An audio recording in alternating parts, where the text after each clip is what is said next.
Rigiji ana problem. One is not a team player. Yeah.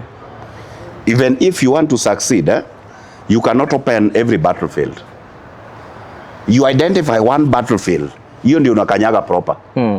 Au wengine hata kama wengine do not read from the same script na wewe unawapamba. Yeah. With Uhuru Kenyatta, already Matiang'i is assured of 1 or 2, 3 things. Are you getting that? So the only thing Matiang'i is assured of is the Kisii Nation's votes. Yes. Even logistics of running a campaign depend almost 60% from Uhuru's network on Uhuru himself.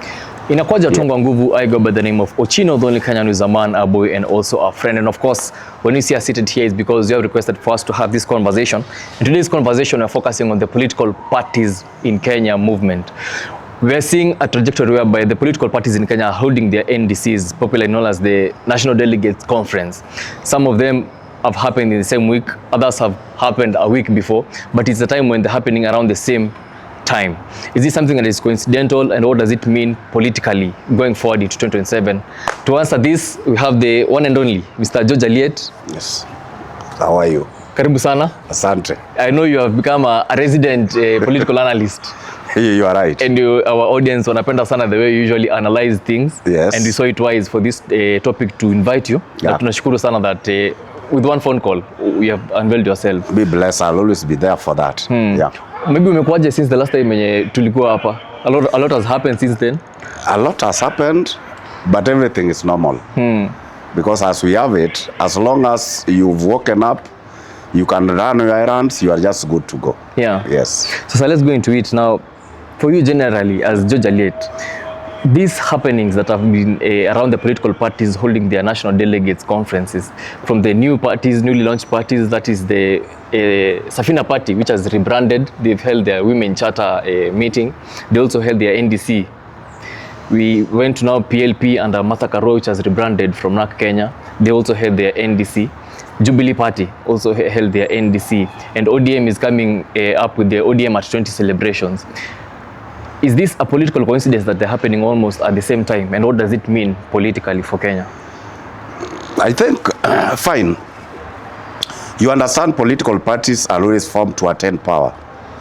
And as you understand, our political circle runs for 5 years. At this point in time, we basically probably have 1-2 years to go.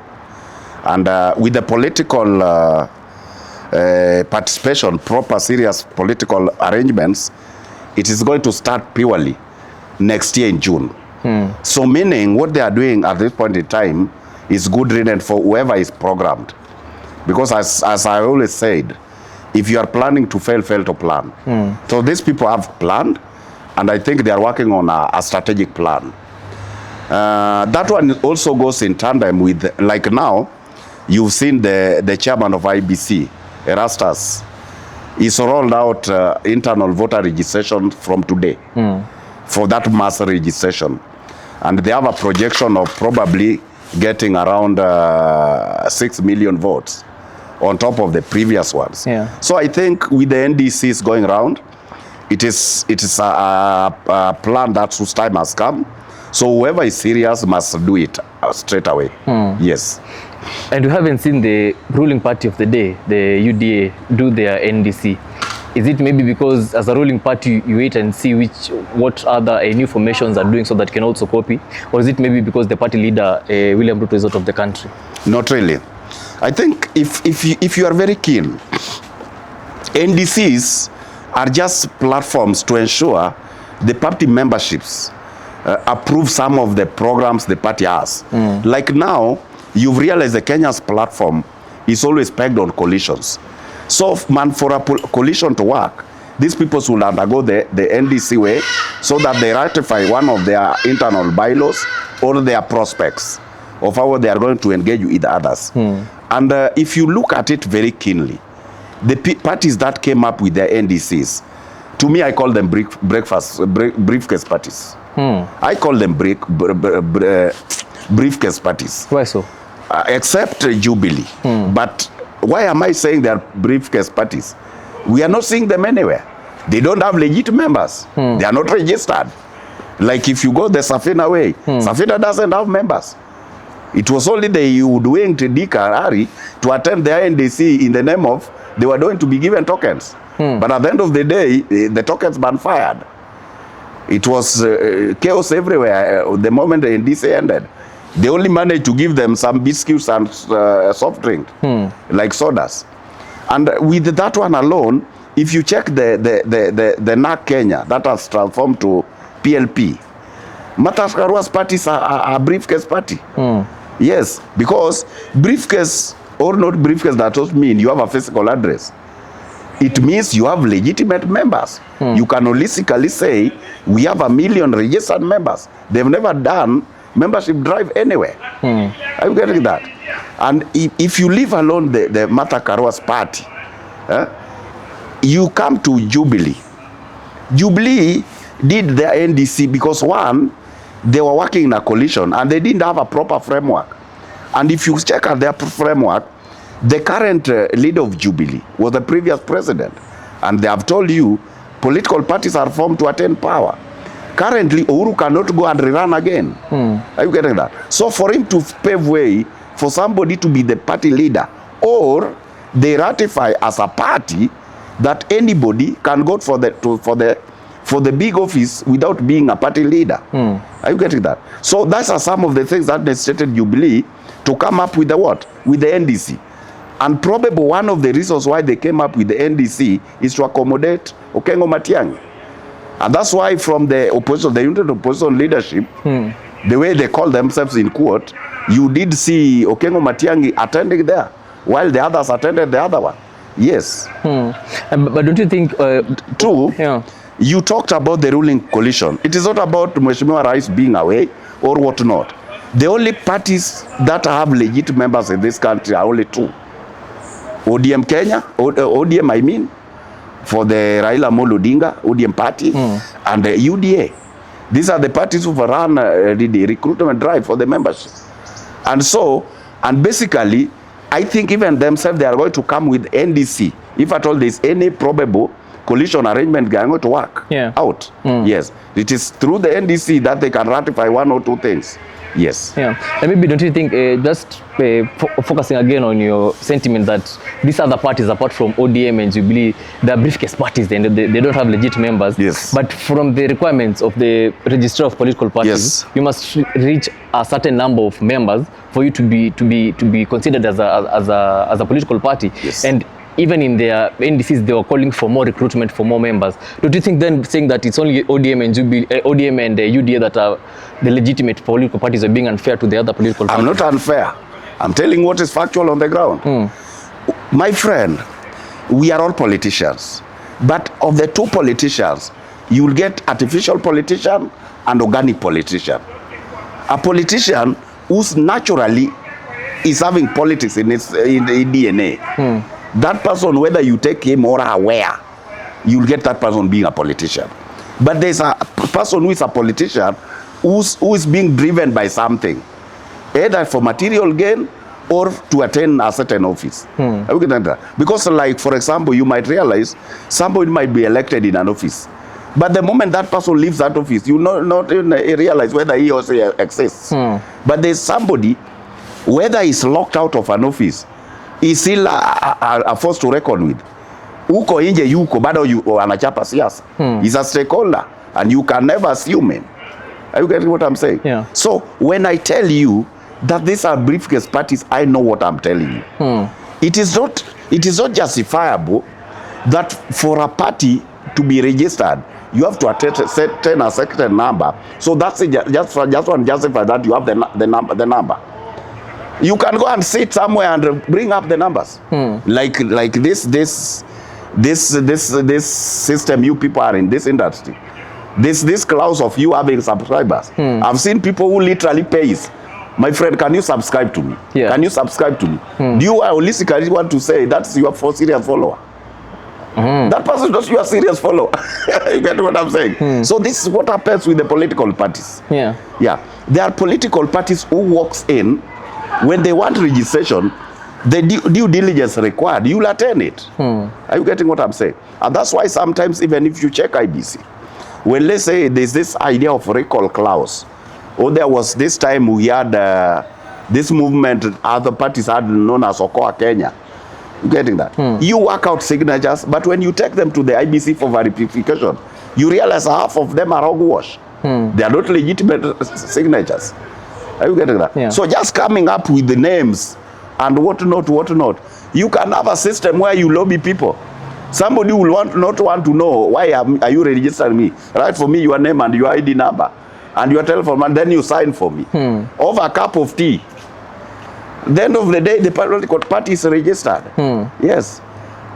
I think I find that very, how will I say, I'll not say it's profound, but I find it very interesting that there's that kind of arrangement in the Kenyan political space. It is. There is. Like from the moment Wanjigi bought Safina, he bought the Safina Party. Where was Safina? It was a party registered. But why were we not getting the Safina? We have enormous political parties there. But then, before you go and get them, and you get organic followers, then that party is a Briefcase Party. Yes. Yeah. I have a company registered. You have every requisite documents required. But if that company is not working, what do we call it? It is a Briefcase company. Yes. So let's now go into these parties individually, because that's the topic of today. Starting with the first party that did their first NDC, the Safina Party. Yes. First of all, it underwent the party leadership changeover from Paul Muite to now Jimmy Wanjigi, who is now the official party leader of Safina. Yes. How does this now shift the dynamic of Safina Party and also the political career of Jimmy Wanjigi as a person? He attempted to vie for the 2022 presidential elections, but unfortunately he did not make it to the ballot. But now this time he's also coming up now as a legitimate party leader of Safina Party, with new leadership, with new arrangements, with a proper manifesto. How does it now shape Jimmy Wanjigi's political career himself and also the Safina Party? I think as it is, Safina is going to be better than the way it was. If at all, Jimmy Wanjigi is going to live to his bills. Because from the way I know it, some of these things are monetary propelled. If you have the financial muscle, you'll make it work. Then two, it goes by the gist and the vigor the person propelling the ideal has. Like the way I know the guy. The guy, one, if it is not just a narrative, but I think he has some little thing that can make the party to be visualized. He can make it work. Then two, he's come up with some leadership there. I only know this young man who are with in the Bunge la Mwananchi platform, Joachim. In fact, these people are just very smart. If they give Joachim the support he needs, and they try to work out their blueprint right, I think they are just good to go. But at the same time, it is going to make Wanjigi move to a notch higher vertically, politically. That vertical mobility is going to be eminent. Because the moment you've acquired a party, you have the financial muscle, you have the proper strategies, and you have a good mastermind team, those who can propagate an ideal, then I think you are just as viable as any other competitor. So there is where we say, any of you might be the best amongst equals. So meaning, Wanjigi has entered the platform being an equal. And that one gives him an opportunity equally to lobby. Yeah, because some of these people acquire these political parties, not literally to acquire the presidency, because we know one another. Yes, in your league, you know your colleagues. Yeah. So with this narrative, equally it can give you a platform of negotiating with others. So at this point in time, since the Wanjigi acquired that party, and with the trajectory that party is taking, if they are not going to bulge, then I think, one, is going to be a different Wanjigi we know. Then two, that party is going to be at a certain level. The latitude that party is going to gain is going to be enormous. Yes, so I think that's what is it as at now. Yeah. Yes. And now moving also now to another party, which is now PLP, which was formerly the NAC Kenya. Yes. It's so, when it rebranded now, it's so the death of the NAC unit, which is National Rainbow Coalition, since the time of Kibaki, since it has been one of the longest surviving names in the political arena, but now it has rebranded to PLP, now under Martha Karua. politically speaking, how is that significant, the rebranding of a party, and will it take a lot of time for it to settle now with the Kenyan political enthusiasts? My senior brother, let me tell you. Let me tell you. You take a monkey from forest A to forest B. Yeah? You just change the vicinity. But the monkey is the same monkey. The settling ideals, eating habits remains the same.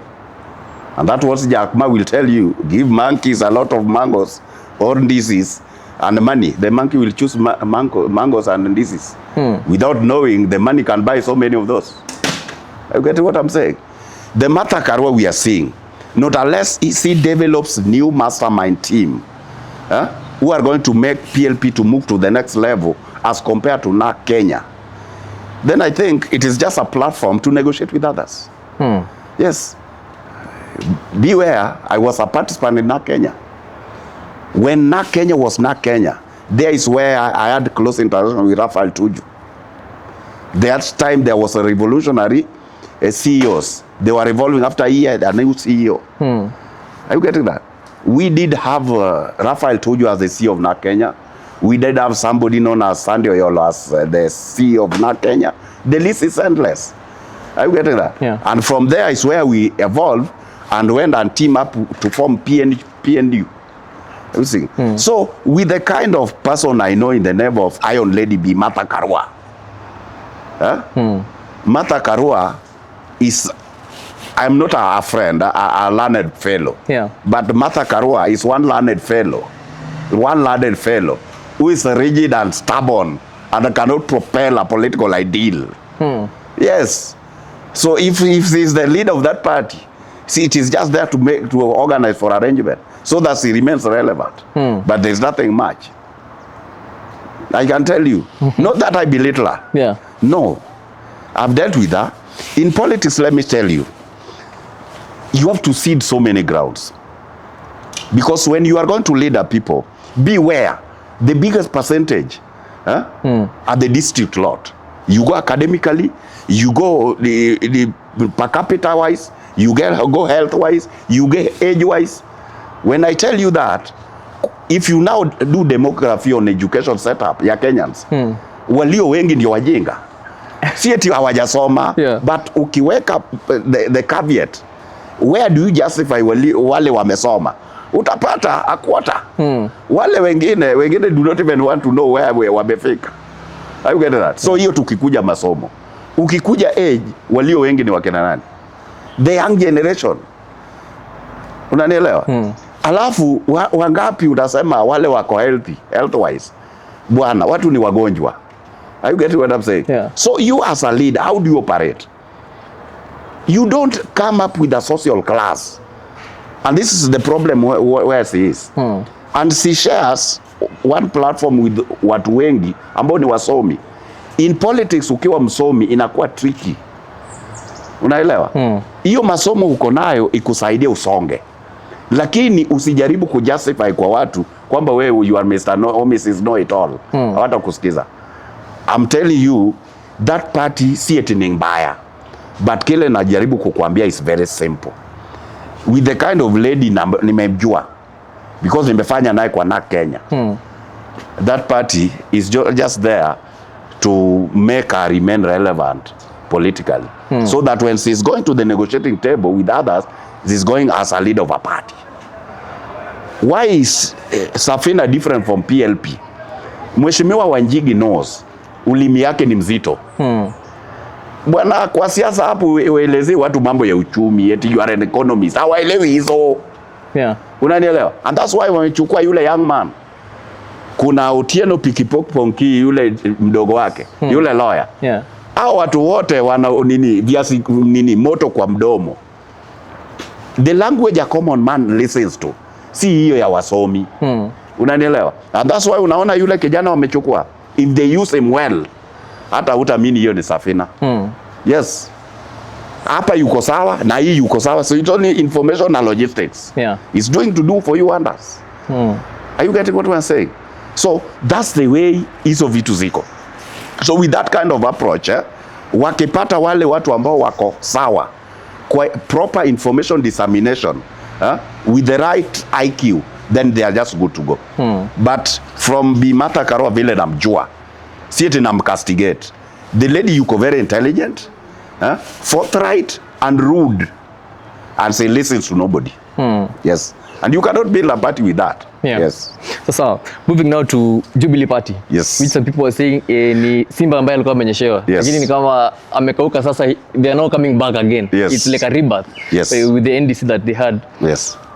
It is one of the NDCs that ilileta mambo mingi sana. Yes. Especially from the speech of the party leader, the current party leader Uhuru Kenyatta. Yes. So people were saying ati anakosoa serikali na makosa mengi yenye anakosoa ni alifanyika during his time. Yes. But for him he's saying is the reforms were better. Like for example, nasema linda mama yake, it's better kuliko the current system that is there. Yes. What can you comment about the NDC ya Jubilee that happened?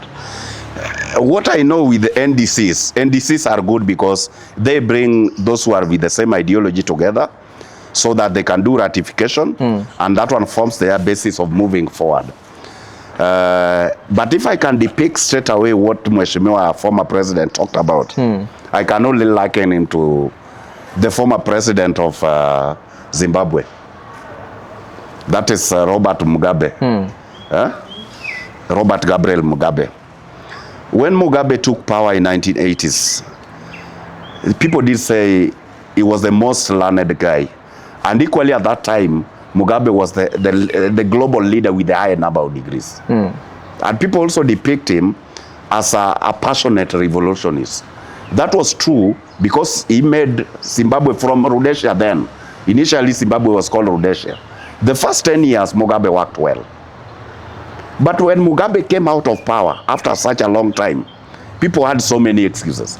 Some were saying he messed up because his wife Sally died, and so he married another one, so things went to the dogs. Some were saying he became political captive of his buddies, his comrades. That one is story for another day. What became apparent when Mugabe was leaving office, he left Zimbabwe with a central bank with no currency. That's the time, just a loaf of bread, you could push a whole wheelbarrow with money to go and buy a loaf of bread. So meaning that money had no value globally. So that's the only way I can justify Uhuru Kenyatta.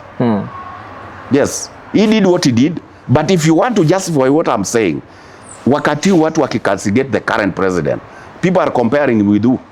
Kibaki and not Uhuru. Why? And Uhuru was the recent one. Uhuru doesn't have a legacy. Yes, he doesn't have a legacy, my friend. Even if myself, from where I come, with the arrangement of the broad-based government, the only thing with the corporation of Uhuru Kenyatta, the only thing we got from Luo Nyanza was the renovation of the pier in Kisumu. No ministry, no PS, no anything. So what did he do? He oversaw some of these nonsensical things. Tell me, from the moment Ruto acquired power, have you ever seen Al-Shabaab in Kenya? Have you ever had even one single bomb blast? The Uhurus, you know, the Dusit ones, the Garisas, watoto wetu wanachenjwa kama ng'ombe. What was happening? So that's one. Can he compare the Ruto's administration and his? He was running the country with the subsidies and loans. Has Ruto done that? During Uhuru's time, every month, every 14th, energy regulation was hiking prices of fuel. Are you getting what I'm saying? So there are enormous things. From the time Uhuru left up to now and his tenure, Uhuru oversaw importation of everything through quota COMESA. It was only this time round, because of deficit of fertilizer, that Ruto has allowed the importation of mchele, rice. So what else? Was Uhuru paying 1.1 trillion in terms of faida? Ya loan ilikopwa. He wasn't. But Ruto is now paying for this. So what I'm saying is that with the Uhuru sentiment, I can only round it off to it is pegged on the audience he was addressing. And let me tell you, Uhuru was addressing his clansmen. He didn't tell the Luos that usichague Ruto hata wasaidia. Alikuwa anapeleka watu Sagana, alikuwa anapeleka Wajaluo na Waluya huko. Alikuwa anapeleka watu wake. Na ndiye alikuwa na address pale. Haukusikia wanasema I told you. And that one comes from the basis where I've told you Jubilee as a party do not have membership. So he got his people to the plenary in the name of delegates to ratify NDC as a Jubilee. Yes. And the Jubilee, the NDC and Jubilee is a blessing in disguise to the sitting president. Why you say that? But he's going to make Ruto come for a second time usiku mapema sana. Mchana wajua Ruto yuko ndani. Aje. I think you've called me here, but you've not called me an analyst. You've called me as an analyst. Yeah. Hiyo nimeonea 18. Tell us more on that. Jubilee issue is very simple. What is going to happen there, that is apparent, is that it is going to ensure that there is a tussle in West Central Nation. DCP and others are going to be at loggerheads. And what Uhuru is doing with the Jubilee is trying to remain very relevant.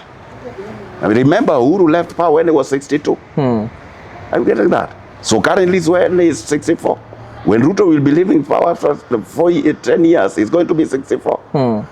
So Uhuru must remain relevant for the empire's, Kenyatta's empire to remain afloat. If he fails in the thin air, what is going to happen?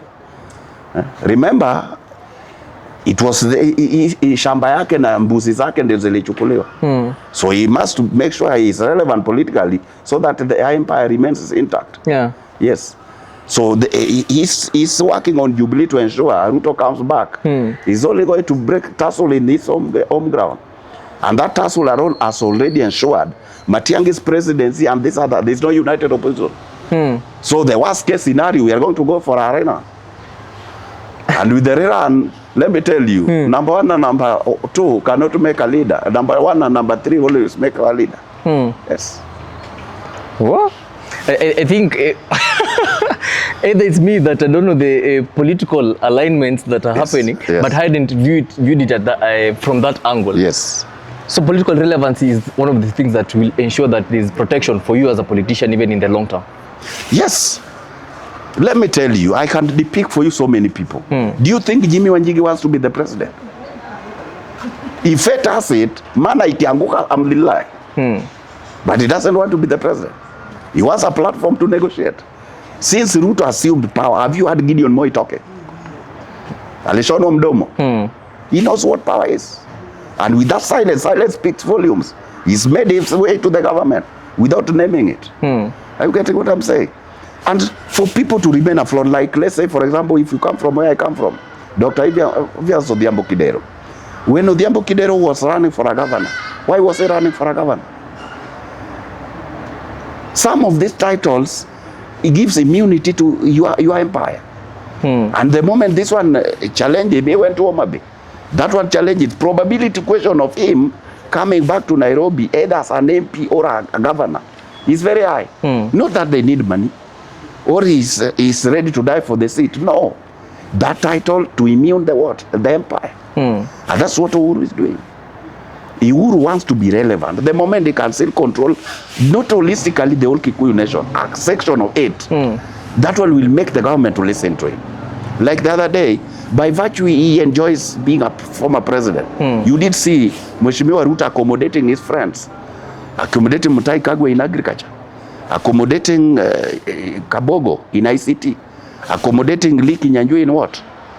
Trade. In trade. Are you getting what I'm saying? And check some of these slots they were given. So that one alone gives you that gist. And I can tell you for free as a political analyst, let me tell you, probability question of Uhuru working for Ruto is almost 100%. But because Uhuru is not a political novice, I cannot say he's doing it without knowing. He knows. Yes.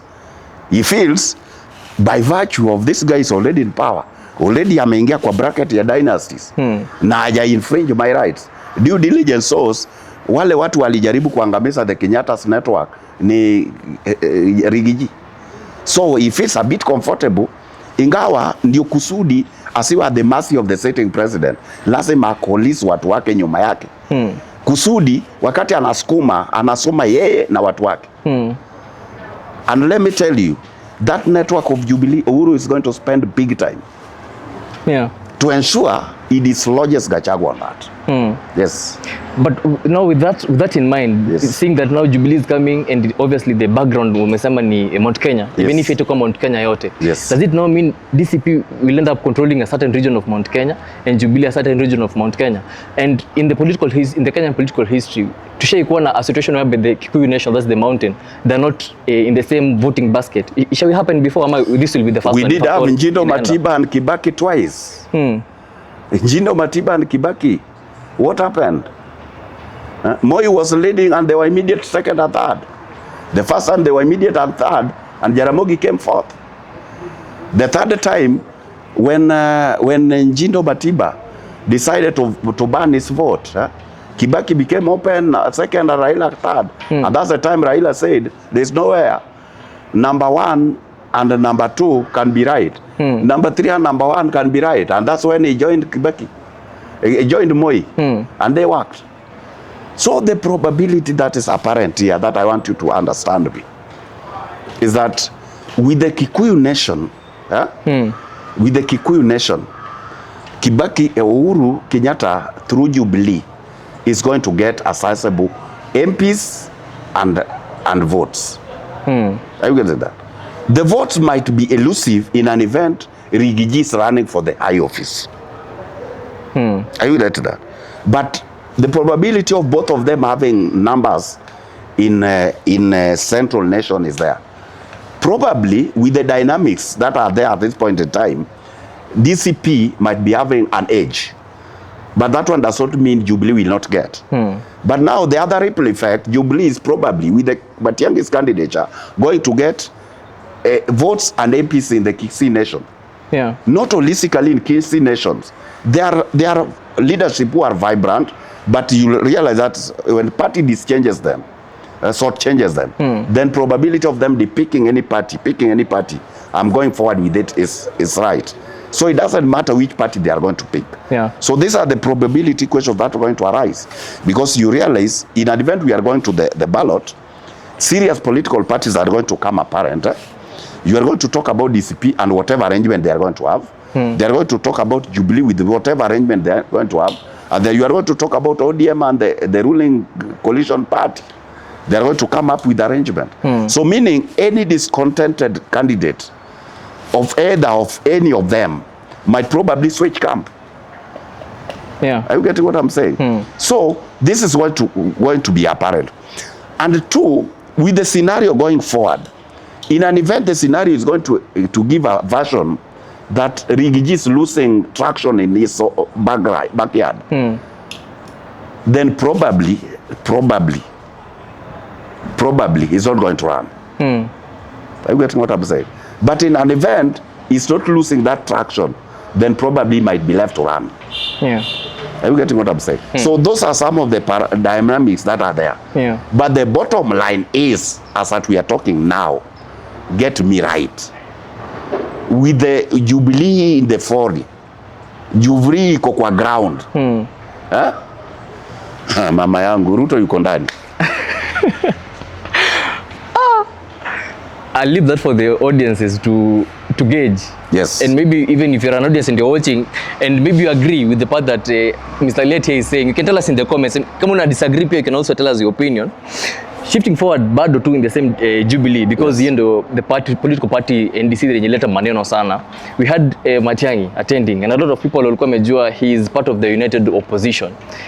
Being that PLP was holding the NDC the same day na Jubilee, is it now apparent that now Matiang'i ameonyesha waziwazi they decide that he's not part of the united opposition by just not attending and choosing to attend Jubilee's NDC, and by him attending it, there are rumors that he can be now the presidential flag bearer, meaning kwa Jubilee's arrangement lazima the flag bearer akuwe the party leader. Are we seeing a situation where Honorable Fred Matiangi will now be the party leader of Jubilee and Uhuru a step aside but in another position in the party? And if at all that will be the case, na Matiang'i ende na Jubilee as a presidential candidate in the next elections, is it good akenda na Jubilee ama yeye mwenyewe aform party yake na aende na party yake, of the two, politically speaking? One thing that is key when it comes to the attendance of the NDCs, one thing, the blames will not be rested on Matiang'i. if at all we are fair. Because if at all they had a unit, they were on agreement as the united opposition, I expected them to stagger the NDCs. They could run one NDC today and run another one tomorrow. Or two, they could run one in the morning, then run another one in the afternoon. So that, let's say, for example, they were running for the PLP. All other people could have attended the PLP one in the morning. Then just towards the end, they leave the honor of the PLP, then they go and attend the other one. I think that's the best way over it could be. Or alternatively, apart from the host, that is Martha Karua and Matiang'i, they could have decided not to go to one. They could have attended the Martha Karua's one, then gonna attend the Jubilee one. Are you getting that? Yeah. But when they decided to go to the Martha Karua and not this other one, that one tells you the enmity that is between Gachagua and Uhuru Kenyatta is still very clear. Are you getting that? And with Matiang'i, I want you to understand me. Matiang'i is Uhuru's candidate. So basically, Matiang'i cannot play ile gita inachezwa na wale wengine. And jambo la pili, on all these things, who was probable that was going to challenge Ruto from the time the Gen Zs stormed parliament? It was Matiang'i. Yeah. It was everywhere. Matiang'i is our candidate. So these other ones wametoka hapa ni wivu inawasumbua. Yes. It is jealousy. Yeah. Because if it is not, like for example, I think Gachagua has talked about this thing twice. You can get his people like the Wambugus calling Matiang'i a mole. Are you getting what I'm saying? Yeah. So already they branded him because they fear him. Are you getting that? Now one of the fear comes from Matiang'i enjoys royalty. However much Mheshimiwa Uhuru Kenyatta might not be the leader of this country at this point in time, but beware, that guy comes from the royalty. Yeah. Royalty has so many privileges. Ikiwemo international connections. He has friends in the government who he made to be who they are. They are still in the government. There are those people who are not in the government, but they enjoy during the Uhuru's tenure. The other time I did tell you, my first million I got from my job. That first million I got from during the Uhuru Kenyatta's tenure. Are you getting that? After struggling all those years. Yeah. Are you getting that? So when now you want me to listen to somebody, you bring Gachagua here and his people and Uhuru here, then they talk to me. A lot automatically goes to Uhuru's side. Because I understand him. Despite the fact he has his own challenges like the ones I've mentioned. Are you getting what I'm saying? Yeah. So, besides that, with the Uhuru Kenyatta, already Matiang'i is assured of 1 or 2, 3 things. Are you getting that? So, the only thing Matiang'i is assured of is the Kisii Nation's votes. Yes. Even logistics of running a campaign depend almost 60% from Uhuru's network on Uhuru himself. Yes. So that's the kind of parameter that is there. And that's what is bringing some of these things you are seeing around. Yeah. And that's why I've told you for a fact. The moment that one is happening, Ruto is inside State House again, 2028 as early as mapema. Yes.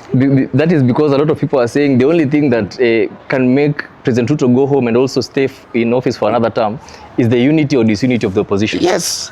And that's why I've told you, probability question is only one. Ruto's go to the office mapema, or we go for a runoff. Meaning, and the runoff I've told you, the runoff I've told you. Number 1 and number 2 can never pair up. Yeah. I will see that. So it is going to be lobbying. Number 2 is going to lobby number 3 and others. And number 1 is also going to lobby like that, so that they achieve. What? So meaning there are people who are going to benefit, yes, basically from the fact that they were in the presidential ballot, yes, and they became 3rd position, yes, or 4th position, yes, meaning that they can lobby with the person who is number 1, yes, or number 2, yes, and then they make government of the day for yes, Raila. Yes. So that's what is going to happen. And that will mean President William Ruto ni kumi bila break. Bwana, mimi nilikwambia kitambo. It's only that mnaniona I'm an old man. I'm old and I'm not yet even 50. Shida imeweka niko old. Let me tell you. And in fact, I can tell you without fear of contradiction, Uhuru Kenyatta is comfortable Ruto going for the second term than the Gachagua's team having an avenue. Yes.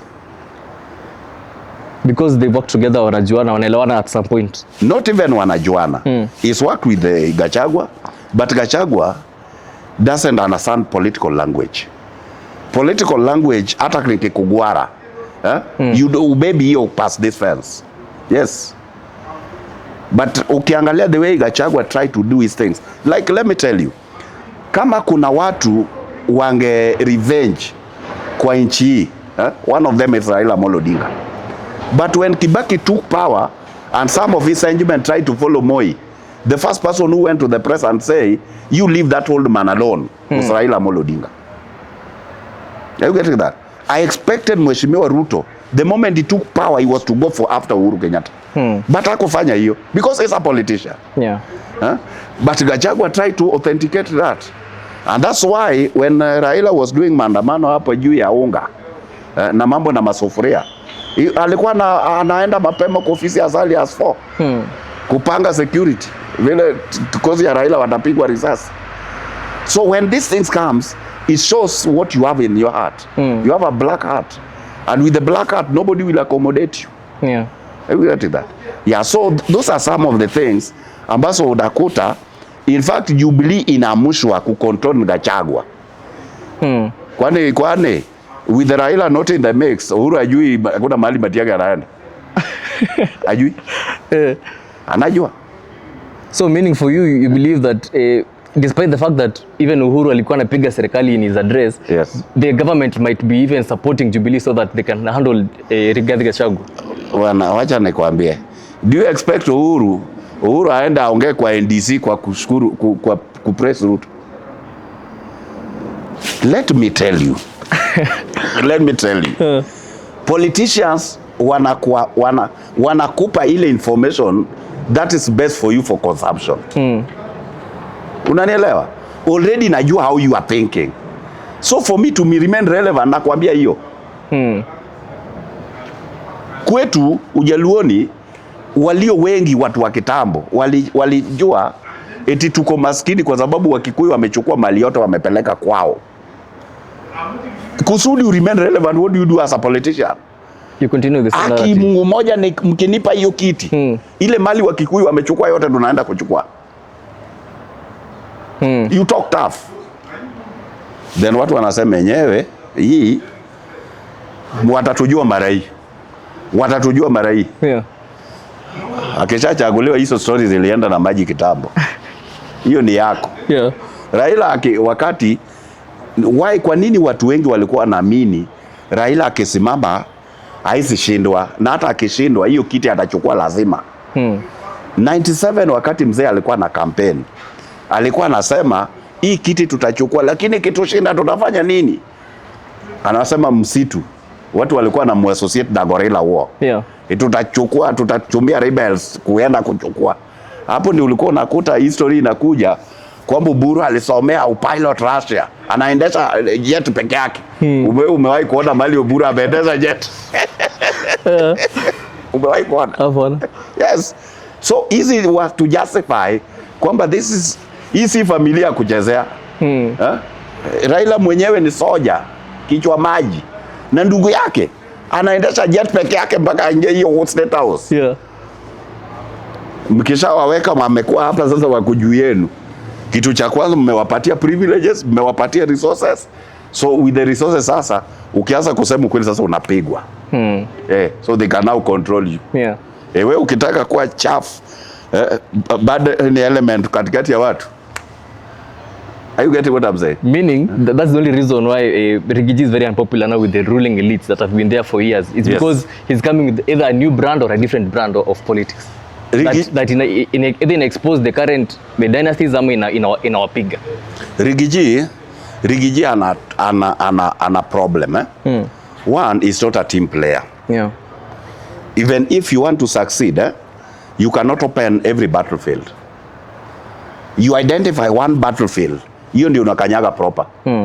Au wengine hata kama wengine do not read from the same script na wewe unawapampa. Yeah. Lakini sasa Rigiji is not doing that. Yeye anakanyaga anybody with a divergent opinion. Na anawakanyaga na yeye ni raia. Unaelewa? So this is what is containing in making not to gain traction. And with that kind of version, they are a clique wa sober.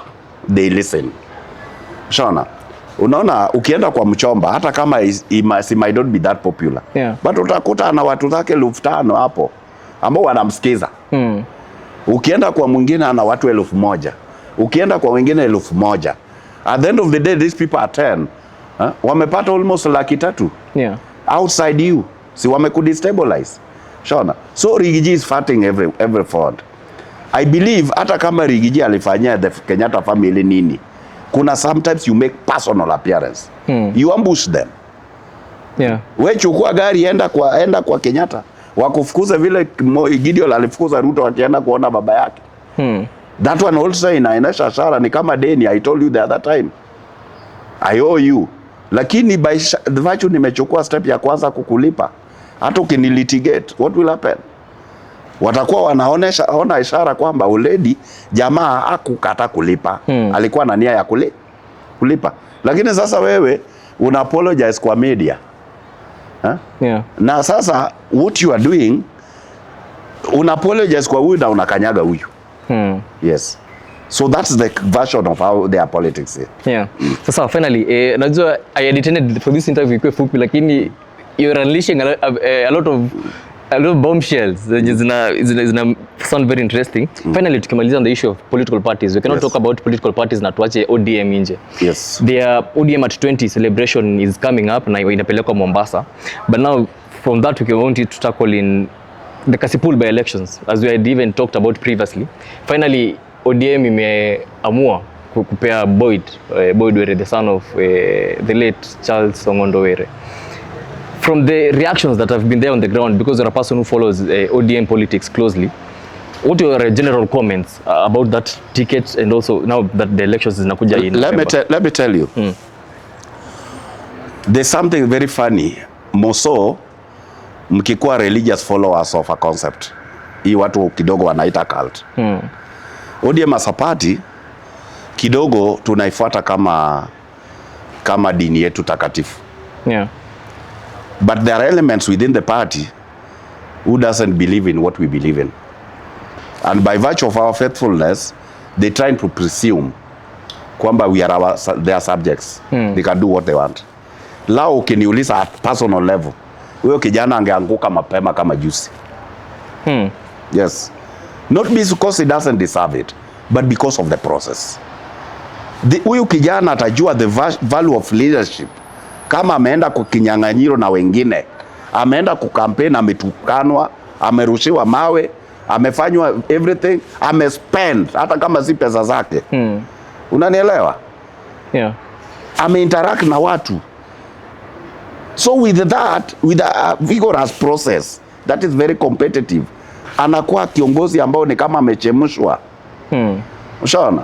Lakini sasa you cannot just bring somebody you pamper in the name of philosophy. How many people their parents have died? Ushaona? So there wasn't a nomination in Kasipul. Even this other one of Ogunja, these were predetermined things. And that's the version of when some people says ODM is going to lose value with the time. It is factual. It might not be tomorrow, but one next year, next election. But given time, it is going to fizzle out. Yeah. Because you can never purport. You come up with a process. You cannot do a nomination where the contenders, up to the last minute, up to 10 in the morning, the same day, they don't know the presiding officer. They don't know the clerks involved. They don't know who is going to vote where and when. How many are they? You did oversee, and I thank God of the social media. Yeah. Watoto wa shule wanapiga kura. Kura zinamakiwa ndani ya darasa ya dark area. Unanielewa? Now tell me, which nomination process will you get one candidate where kuna candidates karibu 4 anapata 18,000, the immediate person anapata 3? What is rocket science in that? And let me tell you, I believe our people are stupid because we are serious people in the party. Yeah.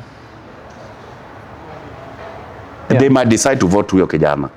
But if what I'm getting and what I'm thinking is anything to go by, it might be a learning lesson. Yes. So there's a high chance of ODM not clinching the seat. Yes. Another candidate. Yes. Sure. Because if you want sanity to be somewhere, you have to style up. You say you cannot do a wrong thing today, tomorrow, but one. Hata kama ni ukwa familia. You cannot be a husband ambao bibi anasidi tu kukwambia nani fanya hii. Fanya hii. Kila kitu anasema ni rubbish. Sitafika mahali hata kama you are the only man around in the world. Anaweza decide wacha nikae peke yangu. Yeah. Yes. So the scenario of ODM nomination is always a problem. And we thought they were going to do this a better way. But it's not happened. Yeah. So we are only going to wait for those people to decide. Yes. So I wonder the way they did it. In an event, even if kijana apate ama akose, how is it going to operate in 2027? Because at that time, kila mtu mume nguvuze. Hakuna wenye wataenda kupinga kambi pale. Hata wakina Gladys ambao labda walikuwa wanamsaidia, wakati huu lazima atafute kura yake. Yeah. Yes. Na hata kura ya mwenye atakuwa anashindana na Boyd Were anataka. So aki-insist hata hii tumpe Boyd. Wale watu watapiga divided votes. Yeah. Yes. So that's the way it is. Then unapata mkubwa wa uchaguzi wa chama eti anasema hiyo kitu ilienda hivyo kwa sababu Magwanga alienda pale. Who is Magwanga? Magwanga is just a deputy governor ambao pia ana candidate. Yeah. Anajisi unatakana tumpe Uchino, anasi kumpa Aliet. Yes. So our party has a problem. Yeah. Yes. And to me, I think it is intentional problem. So if they are not going to change, I think they are going to see what is going to happen. Yeah. Sasa, Mr. Aliet, yes. Shukran sana.